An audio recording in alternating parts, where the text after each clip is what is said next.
time to wrap it up. It's the end of the year 2023. Now, I have not only a Christmas message for you, I also have a recap of what to take away from this year, especially from the videos or the episodes that I've done so far this year. As you know, I have posted at least 2 episodes per month of my show, and I have done this on a regular basis. That's going to change. So let's see what changes I'm doing next year. Welcome, story lovers, to the Story Dude Show with your host, Jared Dean Winchester, bringing you the final episode for the month of December and of 2023. So let's get right into it, shall we?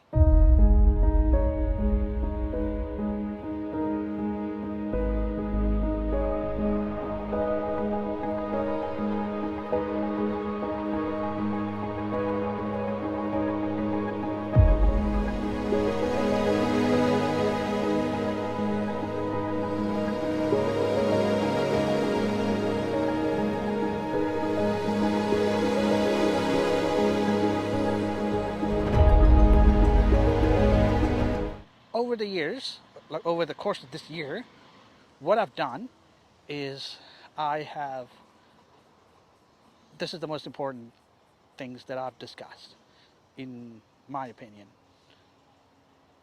First of which is going to film school. Is that even really worth it?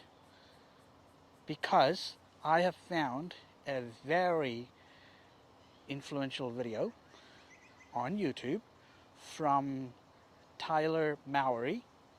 So that's spelled Tyler, Tyler, and Mowry is spelled Mowry.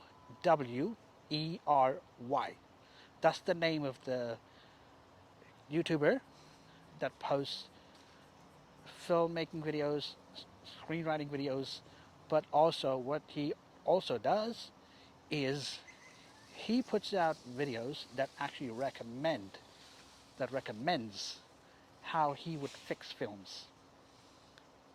Very good channel to check out and very good person to learn from. Don't go to film schools, for crying out loud. They take your money, they teach you less, unless there are quite a few of them that are worth the money. Listening to your critics is the second one.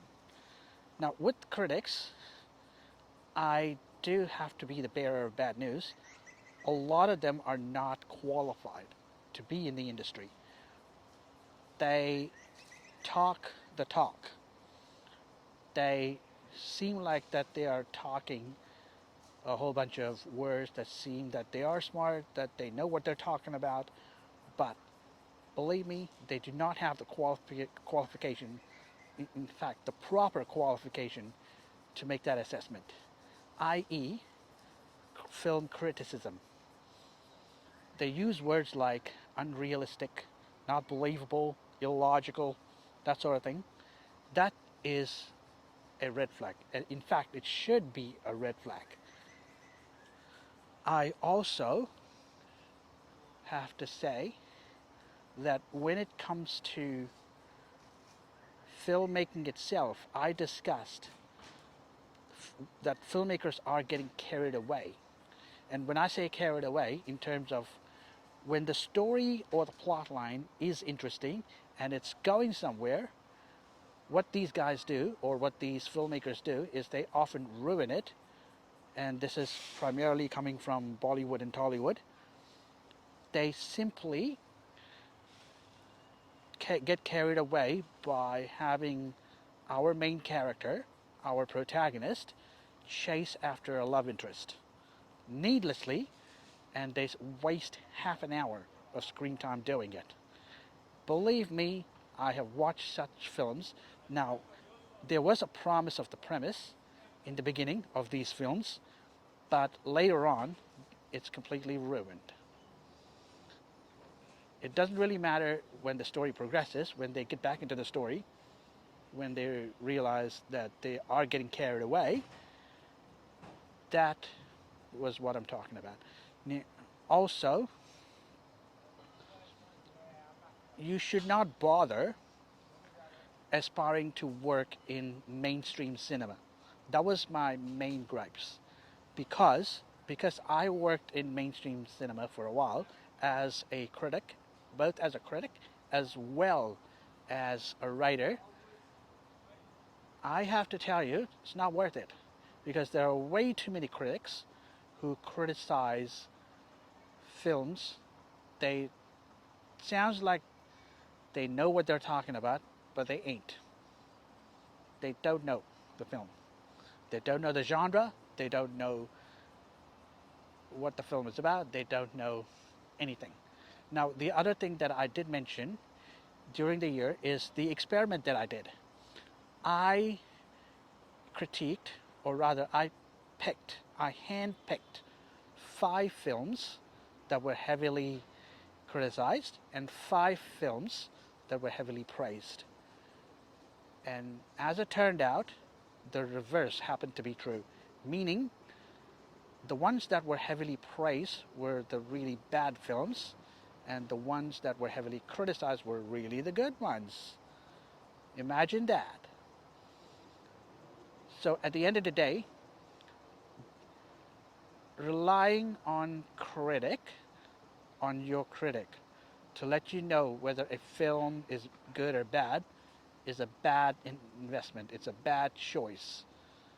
And finally, what I'd like to point out is in mainstream cinema, a lot of producers have given away their power to these idiot critics. They've given away their power, and they're like, look, why don't you just decide if this story is good or bad? And they're given specific instructions on completely ripping it apart, completely tearing it apart, and completely finding anything and everything wrong with it. So no wonder films are bad these days. No wonder. And I have to back up Dustin Hoffman's statement on this one. Films are at their worst because of shit like this, of shit critics like this. Excuse my French, but that's how I feel. It's crap critics like this. It's unqualified critics like this is what's going on, and it is the producers that handing their power to them is the problem. That needs to change. And also, going back to aspiring to working in mainstream film and having connections in mainstream film, while that's a good thing, you get greater exposure. I would say stick with independent film. So you have a daytime job. I recommend you keep it.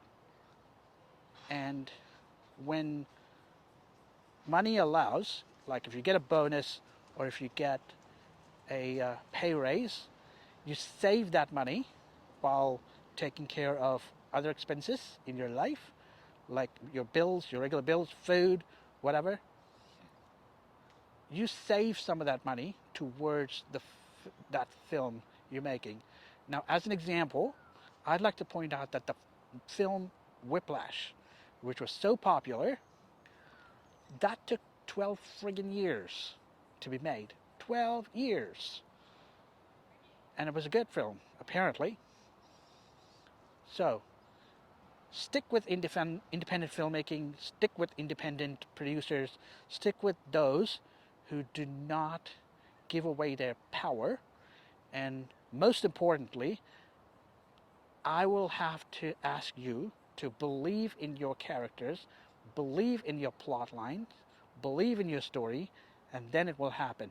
Now, you are more likely to not get carried away, and because I now have a favorite film director, S.S. Rajamouli from Tollywood, on top of my other favorite film director, which is Peter Jackson of the Lord of the Rings franchise, both of which have demonstrated that they believe in their characters, they believe in their films, they believe in the story, which is why, when it comes to Peter Jackson, he relentlessly made sure that Lord of the Rings got made.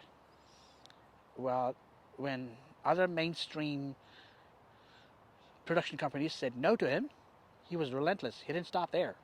He believed in it. So always believe in your characters and your storyline.